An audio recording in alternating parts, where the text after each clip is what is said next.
all across the United States and increasingly even the world. So the audiences, and even within that, those parameters, you have everything: old, young, rich, poor. Some of the nicest things ever said about Mexicans have been by white people. Some of the nastiest, most racist questions I've ever received have come from Mexicans bashing African Americans. And needless to say, I bash on those racist, also homophobia, all those things, I bash on it. Again, Mexicans aren't saints, and when people write me nasty things, Mexicans themselves write me nasty things in my column, I actually give it to them harder than I would other people as well. So all types of people read the column.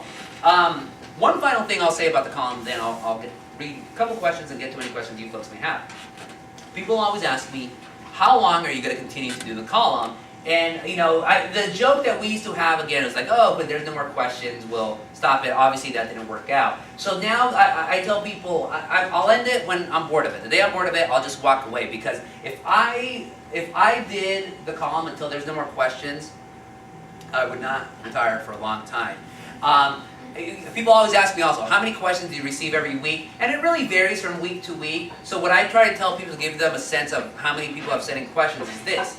Every time I get a question, I respond and I tell them, thank you for asking the question. Then I put it in a Microsoft Word document. If it's a question I've already answered, then I tell them, oh, I already answered the question, here's a link to the column. If it's a repeat question that I haven't answered yet, but that's in my archives, I just pick whichever one's funnier.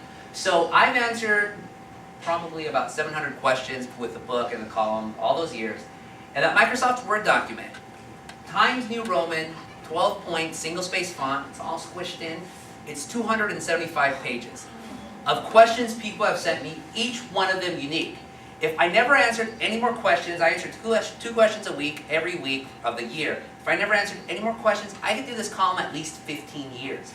And still the people keep sending in questions.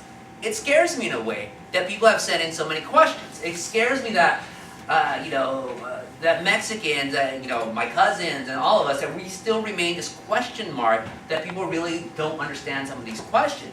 I could do one of two things with my hesitance and my fear, though. I could either weep and moan in that corner and say, oh, we're so misunderstood, wham, wham, wham, wham, wham. I don't want to do that. I'd rather answer whatever questions people have. The people who are nice, I'll answer them nicely, tweak them a little bit. The people who are idiots, give to them what they deserve. But I'd rather debunk this, since I have this column, I'd rather debunk those stereotypes than just let the questions go unanswered. So let me read then 3 questions, and then after that, we will get to any questions you folks may have. So a little bit about the book, a little plug about the book. Actually, let me make my plugs for my book. So, Ask a Mexican, $10 cheap for sale. This one, half of it is a history, Orange County personal history. Half of it is a history of my family. So if you want to read an immigrant coming of age story, or you care anything about Orange County, this book's also good, $20 cheap. So that's all the plugs I'll do today. But anyways, this book. The book itself, it's broken up into the most popular chapters based on the most popular topics that I received in my column. So those topics would be language, etymology, which is my favorite topic, the study of language, why certain words mean certain things, or why Mexicans say certain things. Cultura, culture, that's just an all-encompassing thing. The drop kick here is cultura, chickens, dwarves, and the soccer Osama bin Laden connection, which is true. Sex, of course, people are always obsessed with Mexicans and their gonads in one way or another. Immigration being the big question, of course. Music, 2 of the 3 most asked questions I get from my column have to do with music. One of them is, why do Mexicans love Morrissey and the Smiths so much? And then the other question is, why does so much damn Mexican music sound like German boom-bap music? Answers are in this book. So I love music also, so I love answering those questions. Food, I love food. I'm the food editor again for the OC Weekly. Ethnic relations, this is different from immigration. This is how Mexicans relate to each other and other ethnic groups. Fashion, I don't know why, but people are obsessed with how Mexicans dress. It makes no sense to me, but hey. Work, of course. If Mexicans aren't stealing jobs from Americans, we're being lazy because we're lazy Mexicans. Weird dichotomy.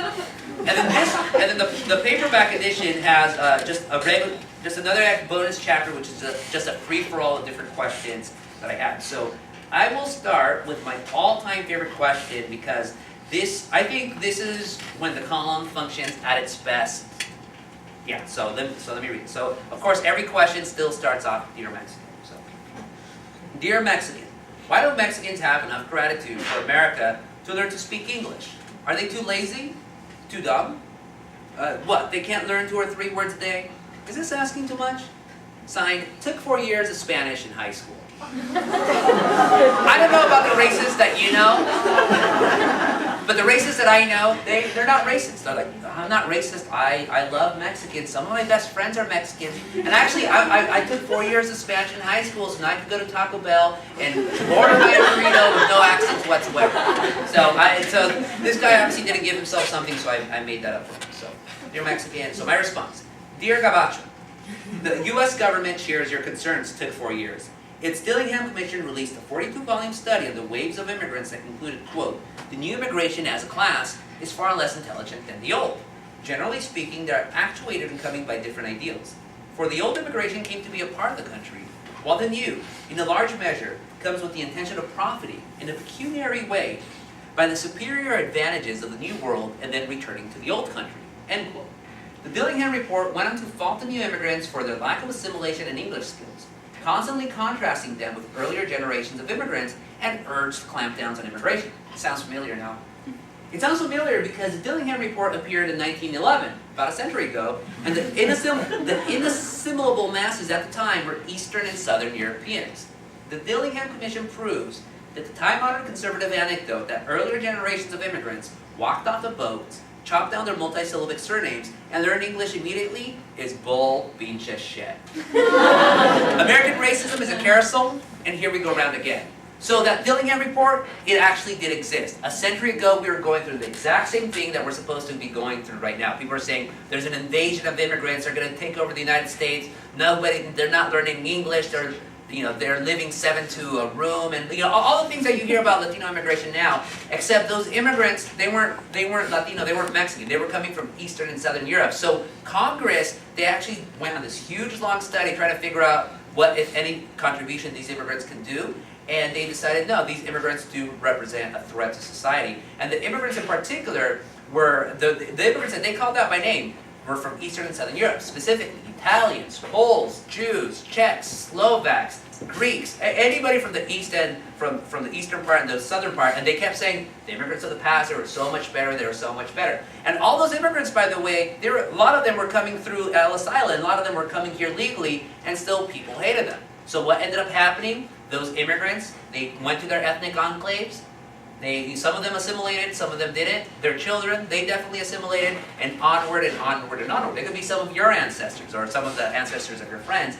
And so I love this question because this myth that this new wave of immigrants are going to destroy the United States, we've been hearing that since the foundation of this country. We've been hearing that actually since Benjamin Franklin, before we declared our independence from Great Britain, he was railing about Germans in the Pennsylvania Valley, saying that, and I forget this really vicious slur that he called them, I need to remember, but Benjamin Franklin, one of our founding fathers, saying these Germans are going to take over the United States within a generation, we're all going to speak German. It's been happening again and again and again, and time again, we prove ourselves wrong. Hindsight, of course, is always 20/20. And so, yeah, that Dillingham report, it actually does exist. That's one thing I forgot to say about the answers. So when I give answers, and I'm citing statistics, I'm citing professors, I'm citing books, they actually do exist. Like, you can go out and look for them. You could probably find this on, you can find now the Dillingham report online, all 92 volumes or whatever. So the attempts at humor, they're mine. I make them up. But the facts, they're facts. They're actually right there. So that is one. Then another one, this is my second favorite one, because people also ask me, how do you find the answers to a particular question? And it really depends. I'll do anything from going to university libraries to research. I'll interview experts on a particular subject. I'll go through surveys. I'll go through stats, whatever it takes. So sometimes an answer to a question might take some time. The longest it ever took me to answer a question was it's about 6 months. Somebody asked me, is it true that George W. Bush's grandpa, Prescott Bush, is it true that Prescott Bush stole the head of Pancho Villa? It's not true. But it took me 6 months to determine that. I interviewed Pancho Villa experts about all these biographies. I went to archives. Because there is an urban legend that says the skull of Pancho Villa is in the Skull and Bone Society crypt at the University of Yale along the skull of Geronimo. It's an absolute urban legend. So that took me 6 months. But